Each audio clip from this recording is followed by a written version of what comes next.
वट सावित्री व्रत कथा। वट सावित्री व्रत कथा। अपने पति के प्राण यमराज से वापस लेने वाली देवी सावित्री भारतीय संस्कृति में संकल्प और साहस का प्रतीक है। यमराज के सामने खड़े होने का साहस करने वाली सावित्री की पुरानी कथा भारतीय संस्कृति का अभिन्न हिस्सा रही है। सावित्री के दृढ़ संकल्प का ही उत्सव है वट सावित्री व्रत। इस व्रत की उत्तर भारत में बहुत मान्यता है। इसे ज्येष्ठ कृष्ण पक्ष त्रयोदशी से अमावस्या यानी 3 दिन तक मनाने की परंपरा है, किंतु कुछ जगह पर एक दिन की निर्जल पूजा होती है। दक्षिण भारत में यह वट पूर्णिमा के नाम से ज्येष्ठ पूर्णिमा को मनाया जाता है।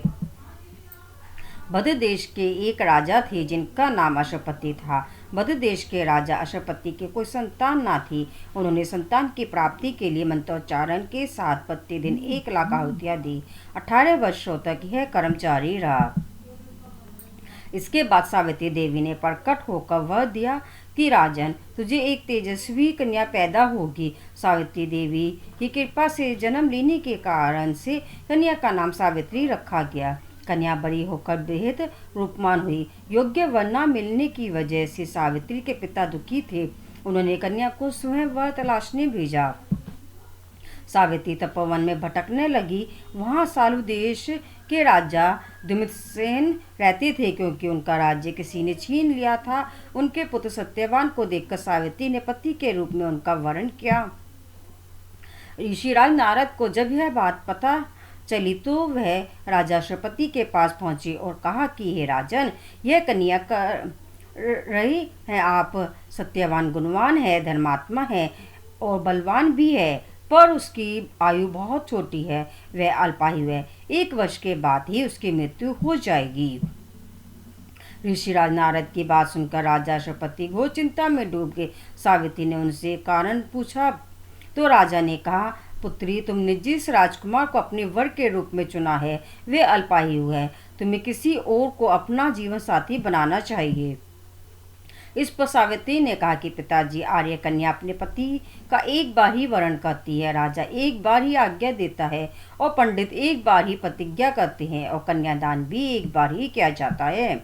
सावित्री हट करने लगी और बोली, मैं सत्यवान से ही विवाह करूंगी। राजा अश्वपति ने सावित्री का विवाह सत्यवान से कर दिया। सावित्री अपने ससुराल पहुंचते ही सास ससुर की सेवा करने लगी। समय बीतता चला गया। नारद मुनि ने सावित्री को पहले ही सत्यवान की मृत्यु के दिन के बारे में बता दिया था। वह दिन जैसे जैसे करीब आने लगा, सावित्री अधीर होने लगी। उन्होंने 3 दिन पहले से ही उपवास शुरू कर दिया। नारद मुनि द्वारा कथित निश्चित तिथि पर पितरों का पूजन किया। हर दिन की तरह सत्यवान उस दिन भी लकड़ी काटने जंगल चले गए। साथ में सावित्री भी गई। जंगल में पहुंचकर सत्यवान लकड़ी काटने के लिए एक पेड़ पर चढ़ गए। तभी उसके सिर में तेज दर्द होने लगा। दर्द से व्याकुल सत्यवान पेड़ से नीचे उतर गए। सावित्री अपना भविष्य समझ गई। सत्यवान के सिर को गोद में रख कर सावित्री सत्यवान का सिर सहलाने लगी। तभी वहाँ यमराज आते देखे। यमराज अपने साथ सत्यवान को ले जाने लगे। सावित्री भी उनके पीछे पीछे चल पड़ी। यमराज ने सावित्री को समझाने की कोशिश की कि ये विधि का विधान है, लेकिन सावित्री नहीं मानी।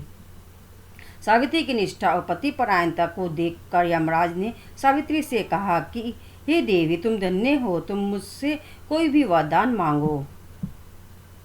सावित्री ने कहा कि मेरे सास ससुर वनवासी और अंधे हैं, उन्हें आप दिव्य ज्योति प्रदान करें। यमराज ने कहा, ऐसा ही होगा, जाओ अब लौट जाओ। लेकिन सावित्री अपने पति सत्यवान के पीछे पीछे चलती रही। यमराज ने कहा, देवी तुम वापस जाओ। सावित्री ने कहा, भगवान, मुझे अपने पतिदेव के पीछे पीछे चलने में कोई परेशानी नहीं है, पति के पीछे चलना मेरा कर्तव्य है। यह सुनकर उन्होंने फिर से उसे एक और वर मांगने के लिए कहा।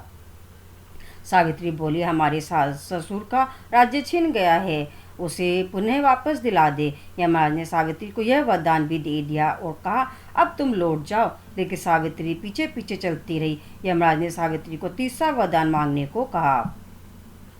इस पर सावित्री ने 100 संतानों और सौभाग्य का वरदान मांगा। यमराज ने इसका वरदान भी सावित्री को दे दिया।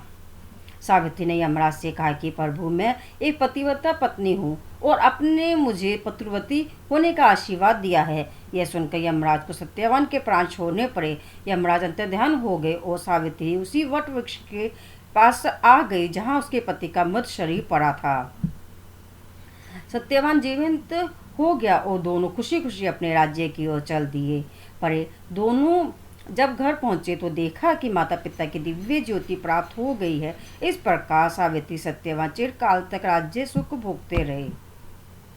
इस प्रकार सावित्री ने अपने पतिव्रता व्रत के प्रभाव से न केवल अपने पति को पुनर्जीवित करवाया, बल्कि सास को नेत्र ज्योति प्रदान करते हुए ससुर को उनके खोया हुआ राज्य फिर दिलवाया। तभी से वट सावित्री का व्रत पर वट वृक्ष का पूजन अर्चन करने का विधान है। कहा जाता है कि इस व्रत को करने से सौभाग्यवती महिलाओं की मनोकामना पूर्ण होती है और उनका सौभाग्य अखंड रहता है।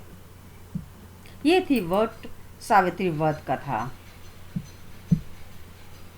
ओम जय अम्बे गौरी, जय माता दी।